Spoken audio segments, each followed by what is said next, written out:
नमस्कार, big debate में आपका स्वागत है। मैं हूं आपके साथ विजेंद्र। आज हम बात करेंगे एमपी में माइक्रो मैनेजमेंट की। मिशन 2023 के लिए बीजेपी का माइक्रो लेवल प्लान तेजी से काम कर रहा है। 30 वोटर्स पर एक वर्कर को जिम्मेदारी दी गई है। बूथ विस्तारक अभियान पार्ट 2 में 11.38 लाख अर्ध पन्ना प्रमुख बनाए गए हैं। इधर कांग्रेस ने मंडलम सेक्टर कमेटियों की नियुक्तियों के साथ बूथ मैनेजमेंट का काम शुरू कर दिया है। दिग्विजय सिंह कार्यकर्ताओं को रिचार्ज करने के लिए दौरे पर निकल चुके हैं। कांग्रेस ने भी पन्ना प्रभारियों की नियुक्ति का ऐलान किया हुआ है, लेकिन इसमें पार्टी बीजेपी से पिछड़ती नजर आ रही है। देखिए रिपोर्ट। मध्य प्रदेश में बीजेपी वोटर्स पर डबल फोकस कर रही है। हर वोटर तक पार्टी की बात सही तरीके से पहुंच सके, इसके लिए बीजेपी अर्ध पन्ना प्रमुख बना रही है। मध्य प्रदेश में केंद्रीय कार्यालय के पन्ना प्रमुख बनाने के टारगेट से एक कदम आगे अर्ध पन्ना प्रमुख नियुक्त किए गए हैं। बूथ विस्तारक अभियान पार्ट 2 में प्रदेश भर में 11,38,720 अर्ध पन्ना प्रमुख नियुक्त किए गए हैं। यानी मतदाता सूची के हर पन्ने पर 2 अर्ध पन्ना प्रमुख होंगे। बीजेपी की माने तो हर बूथ का डिजिटलाइजेशन कर बूथ अध्यक्ष, महामंत्री और BLA 2 के साथ साथ बूथ समिति और अर्ध पन्ना प्रमुख का गठन किया गया है।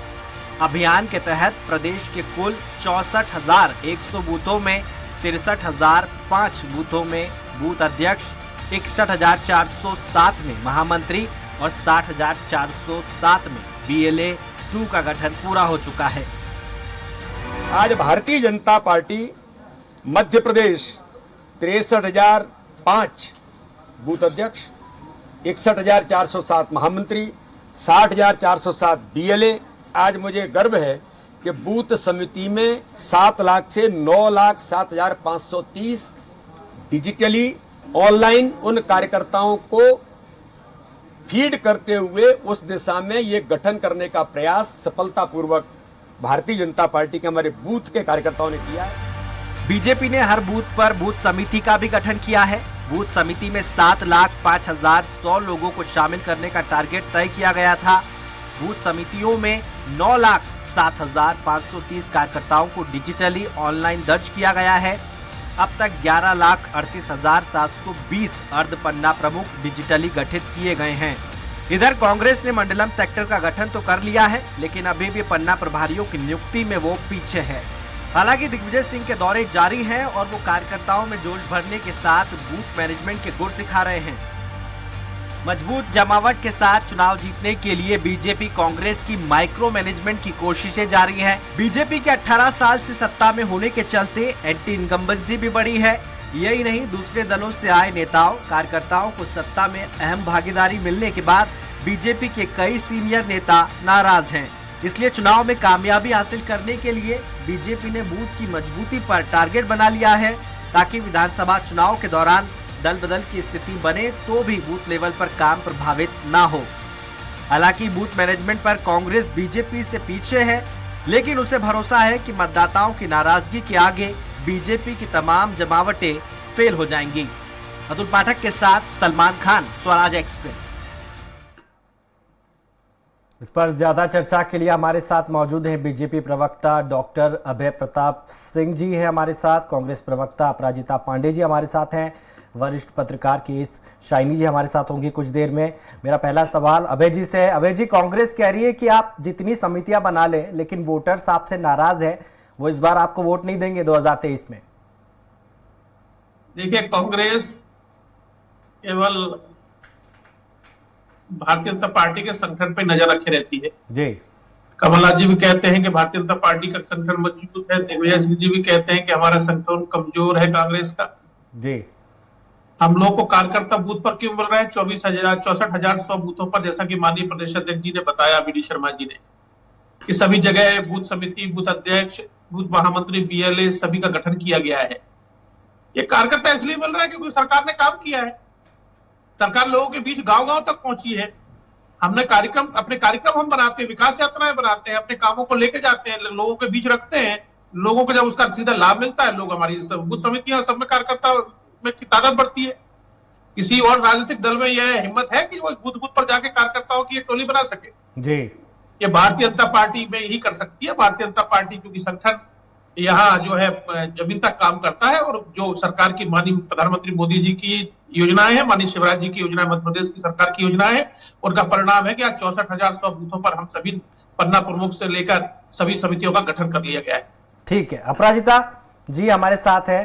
माफ कीजिएगा अपराजिता जी, आपसे एक सवाल है मेरा सीधा सीधा। कैलाश विजयवर्गीय ने इंदौर में कहा जितना दिग्विजय सिंह ट्रेवल करेंगे, अपनी पार्टी के लिए दौरे करेंगे, उतना ज्यादा फायदा होगा बीजेपी को।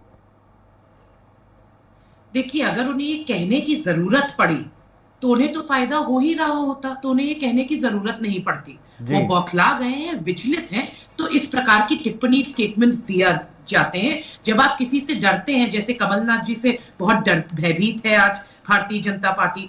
आप दिग्विजय सिंह जी जब दौरे पे निकल गए तो उन्हें लग रहा है कि अरे बाप रे, अब तो और डर बढ़ता चला जा रहा है, तो इस प्रकार की टीका टिप्पणी की जाती है। अभी भारतीय जनता पार्टी के प्रवक्ता बड़ी बड़ी बातें कर रहे थे, मुझे बड़ा हास्यास्पद लगा। पिछली बार भी त्रिदेव लॉन्च किए गए थे, बहुत सारी बूथ मैनेजमेंट की बातें हुई थी। क्या हुआ 2018 में? हश्र क्या हुआ? जनता ने कमलनाथ जी की सरकार को चुना, कांग्रेस पार्टी की सरकार को चुना। भारतीय जनता पार्टी बड़ी बड़ी बातें करती है, पर करती क्या है? सिर्फ इंपोर्ट फ्रॉम कांग्रेस अभियान चलाती है। षड्यंत्र से आपने 2018 में एक निर्वाचित सरकार को गिराया। मध्य प्रदेश की जनता से माफी मांगिए, ना कि ये सब ऊल जलूल बातें करिए। ये बड़ी बड़ी बातें कर रहे हैं कि हमारे इतने कार्यकर्ता हैं, तो क्या हुआ था पिछले चुनाव में? इन्हीं के लोग, भारतीय जनता पार्टी के पास कार्यकर्ता नहीं थे, तो आरएसएस के लोगों को बूथ पे बैठाना पड़ा। ये है इनकी भारतीय जनता पार्टी की वास्तविकता। जैसे कि आपकी रिपोर्ट ने कहा, और सबको मालूम है कि आज भारतीय जनता पार्टी में इतनी अंतरकलह है कि वो सिमट के रह गई है 3 गुटों में, शिवराज गुट, महाराज गुट और नाराज गुट। उनको पता है कि हमारे सारे सीनियर लीडर्स रुष्ट हैं, किसको क्या जिम्मेदारी दी जाए, कौन कितना आज पावरफुल है।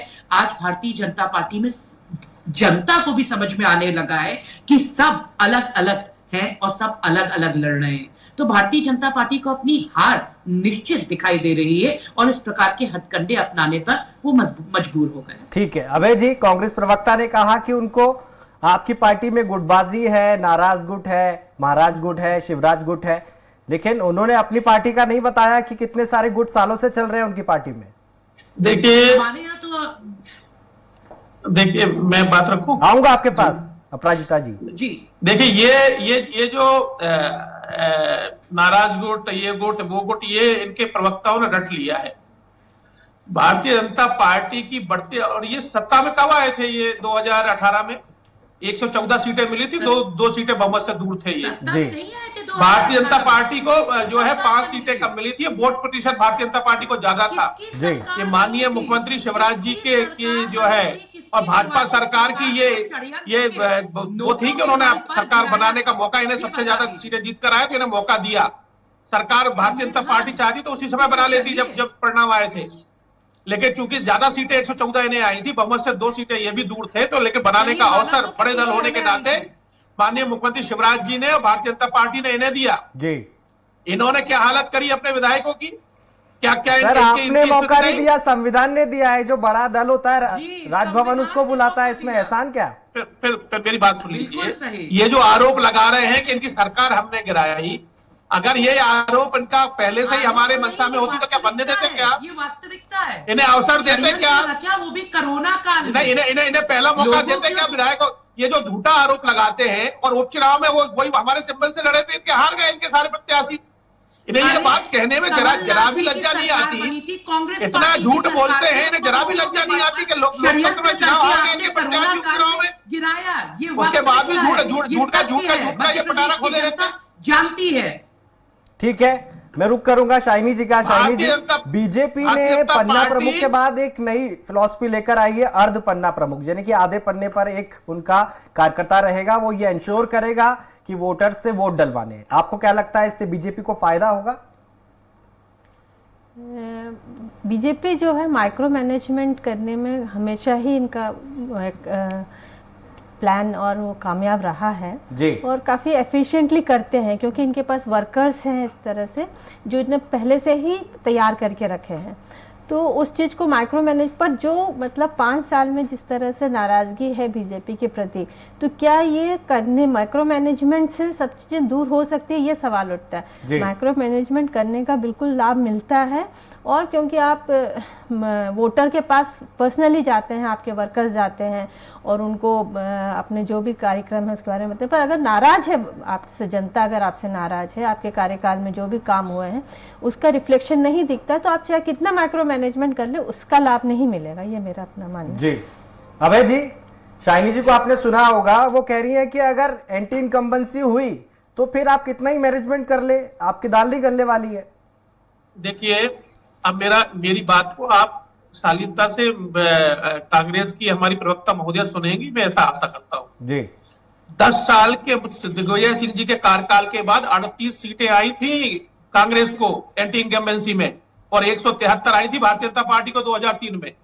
15 साल मध्य प्रदेश में भाजपा की सरकार रहने के बाद भाजपा वोट प्रतिशत में भी 2018 में आ गई थी, और केवल 5 सीटें पीछे थी, ये 38 पे आ गए थे। इनके एंटी इनकम्बेंसी इनके कार्यकाल के, भाजपा की कार्यकाल में आप देख लीजिए क्या 15 साल के शासन के बाद भी जनता का कितना आशीर्वाद है जी। तो भारतीय जनता पार्टी जो जहां अपनी योजनाओं का जहां लाभ दिया वहां पहुंचाने में जहां कमी रह गई होगी, भारतीय जनता पार्टी ने उसको पूरी की है। हमारा कार्यकर्ता इसलिए तो गांव-गांव जा रहा है, इसलिए चुनाव तो बूथ पर लड़ा जाता है, इसलिए भारतीय जनता पार्टी बूथ पर तैयारी कर रही है, और हमारे पास कार्यकर्ता है इसलिए हम तैयारी कर पा रहे हैं। इनके पास कार्यकर्ता ही नहीं है तो तैयारी क्या करेंगे वहां। जी ठीक है, कांग्रेस प्रवक्ता का रुख करूंगा। वो कह रहे हैं कि आपके पास कार्यकर्ता ही नहीं है, आप कितनी समितियां बना ले, पन्ना प्रमुख आप बना ले, लेकिन वो जमीनी लेवल पर जो है वो रिफ्लेक्शन नहीं हो पाएगा जो बीजेपी के पास काडर है। चलिए, ये मुझे बहुत खुशी हुई, इन्होंने खुद भारतीय जनता पार्टी के प्रवक्ता ने स्वीकार कर लिया कि एंटी इनकम्बेंसी है। जनता मध्य प्रदेश की आज बहुत नाराज है, व्यथित है 18 साढ़े 18 साल के कुशासन से, शिवराज जी के भारतीय जनता पार्टी के कुशासन से। आज मैं आपको जो बता रही हूं, किसान के पास सम्मान नहीं है, महिला के पास सुरक्षा नहीं है, और युवा के पास रोजगार नहीं है। तो कितनी भी बातें कर लीजिए आप माइक्रो मैनेजमेंट की, 2018 में भी आपको जनता ने करारा जवाब दिया था, और 2023 में भी जनता आपको करारा जवाब देगी, और फिर से कमलनाथ जी के विजन को और कांग्रेस पार्टी को चुनेगी। देखिए, पूरा ड्रामा पहले भी हो चुका है, ये फिर से रिप्ले हो रहा है। पहले भी जनता ने कमलनाथ जी की सरकार को चुना था, और आपने बहुत सही, बीजेपी के प्रवक्ता को सही किया कि कोई एहसान नहीं था, संविधान से कांग्रेस पार्टी की सरकार आई थी और संविधान से मुख्यमंत्री थे कमलनाथ जी। अभी भी फिर से पुनः मुख्यमंत्री होंगे कमलनाथ जी। क्यों होंगे? क्योंकि हर एक वर्ग आज व्यथित है, आक्रोशित है। आपने देखा, अभी कल ही की बात है, मैम, एक सच्चाई ये भी है ना कि कमलनाथ जी तो खुद बीजेपी के संगठन के फैन है, वो कई बार पब्लिक से बोल चुके हैं, मीटिंग में बोल चुके हैं कि बीजेपी का संगठन बहुत अच्छा है। देखिए, ये आपका बहुत ही सवाल बहुत अच्छा है, क्योंकि लोगों को इसकी सच्चाई पता होनी चाहिए। कमलनाथ जी भारतीय जनता पार्टी के कभी फैन नहीं हो सकते, क्योंकि कमलनाथ जी सत्य बोलते हैं। वो घोषणावीर मशीन नहीं है कि बोलते चलो, घोषणाएं करते चलो, और एक भी घोषणा पे अमल ना हो, पूरी ना हो, और मध्य प्रदेश की जनता हमेशा दुखी रही। इस प्रकार का कमलनाथ जी का विजन नहीं है। कमलनाथ जी ने ये कहा कि कांग्रेस पार्टी का हर एक कार्यकर्ता अगर मैदान में आ जाए तो भारतीय जनता पार्टी का नाम और निशान नहीं रहेगा। भारतीय जनता पार्टी का, मैंने आपको वास्तविकता बताई थी ना, ये बड़ी बड़ी बातें करते हैं, बट आरएसएस के लोग तो बुलाने पड़े थे इनको अपने बूथों पे बैठने के लिए। कहां गए थे इनके कार्यकर्ता? त्रिदेव विदेव बड़ी बड़ी बातें करना और फिर चुनाव हार जाना, ये है भारतीय जनता पार्टी की वास्तविकता। और आपने एक और चीज कही थी ना, भारतीय जनता पार्टी ने के प्रवक्ता ने कहा कि कांग्रेस के प्रवक्ता रट के बैठे। नहीं, वो तो आप करते हैं। जितनी भी पॉलिसीज कांग्रेस पार्टी की होती है, आप उन्हें कॉपी पेस्ट करके नाम बदलकर जनता के सामने पेश करते हैं। जनता सब समझती है। और एक और गुट है आपका, ठीक है, मैं आऊंगा आपके पास, मैं शाइनी जी का रुख करूंगा। आज भारतीय जनता पार्टी का एक और गुट है, लफाज गुट, जो बोलते चले जाते हैं पर वास्तविकता से। ठीक है मैम, ठीक है, मैं आऊंगा आपके पास। शाइनी जी, आपको नहीं लगता है कि जैसे जैसे चुनाव कैंपेन शुरू होगा, तारीख नजदीक आएगी, आया राम गया राम, इधर से उधर जाएंगे, फिर वैसे में ये मैनेजमेंट काम करता है क्या दोनों पार्टियों का? ये आप जो पन्ना प्रमुख और जी उसी की जी नहीं, ये तो अपने आप में बिल्कुल वर्क करता है, क्योंकि आप देखिए जैसे ही वोटर्स के पास, अगर वोटर्स चाहते क्या हैं, वोटर्स चाहते हैं कि आपके जो नेता हैं वो आपके पास आए, आपसे मिल, उनको भले आप कुछ ना दो लेकिन एक बार आप मिलते हो, मुलाकात करते हो, उनको थोड़ा सा संतुष्टि मिलती है। लेकिन अगर उनकी नाराजगी ज्यादा है तो आप उनको संतुष्ट नहीं कर पाओगे, आपके पास कुछ रहेगा ही नहीं दिखाने के लिए जी। तो दिक्कत वहां आ जाती है। पर आप ये जो है वोटर से मिलना और ये लास्ट मिनट जो भी माइक्रो मैनेजमेंट आप कर रहे हैं, इसका लाभ तभी मिलेगा जब आप वास्तव में जनता के पास कुछ ना कुछ दिखाने के लिए आपके पास कुछ रहेगा कि आपने 5 साल में क्या किया है, और उनकी जो भी समस्या है, चाहे बेरोजगारी है, सड़क है, शिक्षा है, जी, मिड डे मील है, कई आऊंगा मैम, पांडे मैम आपके पास आऊंगा। और दूसरी बात है बीजेपी में जो मेन चीज, अभी दिग्विजय सिंह ने एक स्टेटमेंट दिया था कि 5-6 लोग जो बीजेपी के बड़े बड़े नेता हैं वो ऑलरेडी सीएम के सूट बना के तैयार बैठे हुए हैं। भूपेंद्र सिंह और तमाम नाम लिए उन्होंने कहा जी। तो क्या है, बीजेपी जो पहले कांग्रेस की समस्या थी जो इन फाइटिंग की, और वो आज बीजेपी में भी दिखाई दे रही है। और जहाँ पे जो लोग बीजेपी में, कांग्रेस छोड़ के बीजेपी में ज्वाइन करा है, तो वो भी आपको एक, वो अभी ऊपर के पद में बैठे हुए हैं, तो वो भी एक नाराजगी के कारण है बीजेपी के अंदर। तो कहाँ तक ये आप जनता को इससे वो करवा, जो वर्कर्स है आपके नाराज हैं, तो ये सब चीजें मैटर करती हैं। सिर्फ आप पन्ना प्रमुख बना दें या पन्ना प्रमुख बना दें तो इससे मुझे नहीं लगता सिर्फ एक ही उससे आपका पूरा काम हो जाएगा। माइक्रो मैनेजमेंट बिल्कुल मतलब अपना उससे लाभ मिलता है, कोई इसमें कोई दो राय नहीं है, लेकिन जो दिक्कतें हैं बाकी आपको समस्याएं हैं हल। ठीक है अभय जी, गुजरात में आपकी पार्टी को बहुत बड़ी सफलता मिली, 150 से ज्यादा सीटें आई, वहां पर CR पाटिल आपके अध्यक्ष हैं गुजरात बीजेपी के। उन्होंने पन्ना समिति का मॉडल डिजाइन किया है जहां वो प्रमुख से आगे निकल गए समिति तक। तो ये समिति वाला मॉडल आप MP में क्यों अप्लाई नहीं कर रहे? देखिए वही तो मॉडल है, ये अर्थ पन्ना जो समिति बनी है, पन्ना प्रमुख बने हैं, उनके अंडर में हम 2 या 3 जो है उसकी समिति बनेगी, पेज प्रमुख के अंडर में, पन्ना प्रमुख के अंडर में जी, उस पर भी काम चालू है। और पहले मैं फिर स्पष्ट करना चाहता हूं, हमारी कांग्रेस की प्रवक्ता महोदया ने कहा कि संविधान ने अवसर दिया, वही मैंने कहा कि अगर भारतीय जनता पार्टी को तोड़फोड़ करनी होती तो विधानसभा चुनाव के बाद ही आपकी पार्टी की तोड़फोड़ करती, किसी ने नहीं तोड़ी, आपकी सरकार बनाने का मौका दिया आपको। इसलिए बार बार आरोप न लगाए सरकार आपके आचरण के कारण गिरी थी। और दूसरी बात मैं फिर कह रहा हूँ, फिर आ रहा हूँ, भारतीय जनता पार्टी मध्य प्रदेश कार्यकर्ताओं पर आधारित पार्टी है, पर मैंने सौदा नहीं किया क्योंकि वो चाहते नहीं थे कि मध्य प्रदेश की पहचान सौदे से हो। ये वास्तविकता है। कोरोना महामारी में जब लोगों के पास ऑक्सीजन नहीं था, लोगों के पास मेडिसिन नहीं थी, रेमडेसिविर नहीं था, तब आप एक निर्वाचित सरकार को नोटों के बल से षड्यंत्र करके गिरा रहे थे। यह है भारतीय जनता पार्टी का असली चाल चरित्र और चेहरा। चलिए मैं बात रख लूं, आपकी बात पूरी हो गई हो तो। जी अभय जी बोलिए। कोरोना काल में कैसे मध्य प्रदेश को इन्होंने छोड़ा था, एक नीति तकनीक की थी, इनको तो बोलने का अधिकार भी नहीं है उस विषय पर। क्यों नहीं है बोलने का अधिकार? क्या हालत है, क्या हालत है बल्लभ भवन के, कितने छापे गले थे, कितने छापे गले आप लोग के उस समय, क्या चीजें पकड़ी गई, आपको उसको जवाब देगी। आप मुझे बात तो रखने दें, मैंने आपकी बात ध्यानपूर्वक सुनी है, आप भी सुनिए जरा, मुझे तो जवाब तो देने दें, जब आप प्रश्न खड़े कर रही हैं तो मुझे जवाब तो देने दें। उसका जवाब है आपके पास? कितने लोगों को कंपनसेशन नहीं मिला? हमने अपने दम पर जो है 2-2 करोड़ सिर्फ फ्री लगाई है इस देश की जनता को माननीय मोदी जी ने। आपकी सरकारों में जब बीमारी खत्म हो जाती थी, दूसरे डेथ सर्टिफिकेट पे मृत्यु का कारण तक बदल दिया। हमारी सरकार ने ऑक्सीजन जो है रेल मार्ग से, वायु मार्ग से, जो है जहाज के मार्ग से हमारी सरकार ने ऑक्सीजन पहुंचाई है। आप कर रही है राजनीति, भारतीय जनता पार्टी कभी राजनीति नहीं करती, भारतीय जनता पार्टी सेवा करती है जनता की। सर्टिफिकेट पर मृत्यु का कारण ही हटा दिया गया कि मुआवजा ना देना पड़े, कॉम्पेंसेशन ना देना पूरे पड़े। परिवारों को पीएम केयर्स फंड पर जो परिवार के बच्चे अनाथ हुए, उनकी शिक्षा का खर्चा उठाया जा रहा है, किया है। हर जिले में ऑक्सीजन प्लांट लगाए गए हैं। आप देखिए तो सही, जानकारी तो लीजिए जमीन की। लोग ट्राई कर रहे थे, ऑक्सीजन नहीं था, ऑक्सीजन नहीं था, मेडिसिन नहीं थी, रेमडेसिविर के इंजेक्शन नहीं थे। मुद्दे पे आते हैं, बात यहाँ पर मैनेजमेंट की हो रही है, बूथ मैनेजमेंट की बात हो रही है, उस पर आते हैं जी, का सामना करना पड़ा। तो मेरा कहने का मतलब यह है, भारतीय जनता पार्टी का कार्यकर्ता सभी कार्यकर्ता मुस्तैदी के साथ चुनाव में खड़ा है। स्थानीय निकाय के चुनाव के अभी पंचायत के, जिला पंचायत, जनपद के सब आपने देखे हैं। भारतीय जनता पार्टी का कार्यकर्ता गांव-गांव जा रहा है, अपने बूथ पर खड़ा है।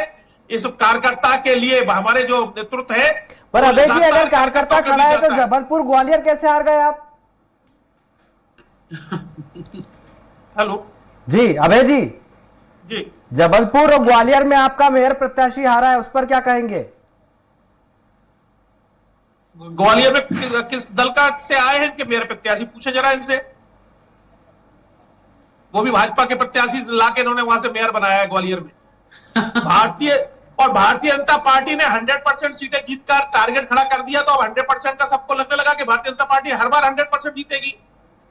भारतीय जनता पार्टी ने सबसे ज्यादा नगर निगम अध्यक्ष बनाए हैं। क्या है? सच्चाई तो आपके सामने है ना कि आपको हार का सामना करना। अब विनम्रता से उस हार को मानिए। 3 विधायक हारे हैं, विनम्रता से हार को मानिए। साढ़े 18 साल का जो प्रशासन है उसकी जवाब तो दीजिए। मध्य प्रदेश की मेरा जवाब तो दीजिए। विनम्रता से माफी मांगने की, माफी मांगिए मध्य प्रदेश की जनता से। उन्होंने चयनित शिक्षकों का क्या हाल किया? कल चयनित शिक्षकों को मुख्यमंत्री शिवराज जी सर्टिफिकेट बांटना चाहते थे। दशहरा मैदान में कार्यक्रम का आयोजन किया था। जब देखा किस प्रकार से बैकलैश हुआ और कितने लोग थे, उपस्थिति ही नहीं थी, तो उसको शिफ्ट करके मुख्यमंत्री निवास पे करना पड़ा। ये तो आज वास्तविकता है। चयनित शिक्षकों को, महिलाओं को ठीक है मैं रुक करूंगा। पांडे मैम आपकी पार्टी बोल रही है सत्ता विरोधी लहर है। अगर सत्ता विरोधी लहर के भरोसे आप बैठे रह गए तो आप तो 3 बार चुनाव हार चुके हैं, यही सोच के कि वोटर्स जो है वो हमको वोट देंगे। पांडे मैम 2018 में भी हम चुनाव जीते थे। कमलनाथ जी का जो विजन है मध्य प्रदेश के लिए, वो नहीं चाहते कि सौदे से मध्य प्रदेश जाना जाए। कमलनाथ जी सौदा नहीं कर सकते थे निश्चित तौर पे, पर वो इस प्रकार से जनता का अपमान नहीं करना चाहते थे और मध्य प्रदेश की छवि नहीं बिगाड़ना चाहते थे। वो चाहते हैं मध्य प्रदेश निवेश से जाना जाए, रोजगार से जाना जाए, महिला सुरक्षा से जाना जाए। जो मैं आपको एक उदाहरण देती हूँ, एक महिला होने के नाते पांडे मैम दिग्विजय सिंह के कार्यकाल में 10 साल में गड्ढों से जाना जाता था मध्य प्रदेश, बिजली कटौती से जाना जाता था मध्य प्रदेश। साल के पहले की बातें कर रहे हैं। बहुत लंबा कार्यकाल होता है 18.5 साल में। आज भारतीय जनता पार्टी का कुशासन ये है कि इस प्रकार से रोडें बनती हैं कि एक बार बारिश में उखड़ जाती हैं। कारम डैम का भ्रष्टाचार फूट फूट कर भारतीय जनता पार्टी के असला चाल चरित्र और चेहरा उजागर कर रहा है। लोगों के किसानों के खेतों में रेत बढ़ गई कारम डैम के भ्रष्टाचार से, उनके खेत खराब हो गए। यह है भारतीय जनता पार्टी का कुशासन। मात्र 15 महीने में जब कमलनाथ जी की सरकार थी, हम नहीं कह रहे, एनसीआरबी के डेटा के रिकॉर्ड ठीक है पांडे मैं रुक करूंगा। शाइनी जी आपको क्या लगता है? एक तरफ बीजेपी है जो कि मैनेजमेंट में माहिर है, दिग्विजय सिंह भी मानते हैं, कमलनाथ भी मानते हैं इस चीज को कि संगठन बहुत स्ट्रांग है बीजेपी का, लेकिन कांग्रेस की दिक्कत यह है कि वो ये मान के चल रही है कि जो नाराज है वो हमको ही वोट देगा। हो सकता है वो आम आदमी पार्टी को वोट दे दे। देखो रिजेंद्र, ये जो है कांग्रेस के साथ दिक्कत यही है कि कांग्रेस हमेशा ये उम्मीद में रहती है कि क्योंकि लोग बीजेपी से नाराज हैं तो वो उनके पास ऑप्शन नहीं, तो हमें वोट करेंगे और कांग्रेस इसमें जीत जाएगी। और ये होता भी है कई बार, लोग जो मतलब नाराजगी में एक उनको ऑप्शन चेंज करना है तो वो कांग्रेस को वोट करती है क्योंकि ये थर्ड ऑप्शन नहीं है। पर इस बार जो है अगर आपने अपना कैंडिडेट्स अगर उतारती है सब जगह से, तो इसका भी थोड़ा बहुत खामियाजा कांग्रेस को भुगतना पड़ सकता है क्योंकि लोग जो नाराज हैं, फ्लोटिंग वोटर्स जो हैं, वो आपके तरफ चले जाएंगे और जिसका फायदा कांग्रेस को मिलना चाहिए वो बीजेपी को जा सकता है। इसलिए कांग्रेस इस चीज से निश्चिंत होकर ना बैठ जाए कि मतलब क्योंकि लोग नाराज है बीजेपी से तो वो इसलिए पूरे कांग्रेस को पक्ष में वोट जाएगा और इस वजह से कांग्रेस जीत जाएगी। कांग्रेस को कहीं ना कहीं जनता के सामने अपना प्लान लेके जाना चाहिए कि क्या मतलब वो दिखाना जा रही है और क्या इनका फ्यूचर प्लान है, ब्लूप्रिंट क्या है। जब तक वो नहीं दिखाएंगे तो उत्तर दीजिएगा। जी बहुत बहुत शुक्रिया। आप तीनों का समय का अभाव है इसलिए यही चर्चा को विराम देना होगा। अभय जी आपका बहुत बहुत शुक्रिया, अपराजिता जी आपका बहुत बहुत शुक्रिया, वरिष्ठ पत्रकार शाइनी जी हमारे साथ जुड़ी थी स्टूडियो से, आपका भी बहुत बहुत शुक्रिया। जनता किसको चुनती है ये आने वाला वक्त ही बताएगा, लेकिन इस बार कांग्रेस ने बीजेपी के संगठन से बराबरी करने की सोची है, लेकिन क्या सोचने से वोट मिल जाएंगे ये तो चुनाव के परिणाम ही बताएंगे। फिलहाल चर्चा में इतना ही। आप देखते रहिए स्वराज एक्सप्रेस। नमस्कार।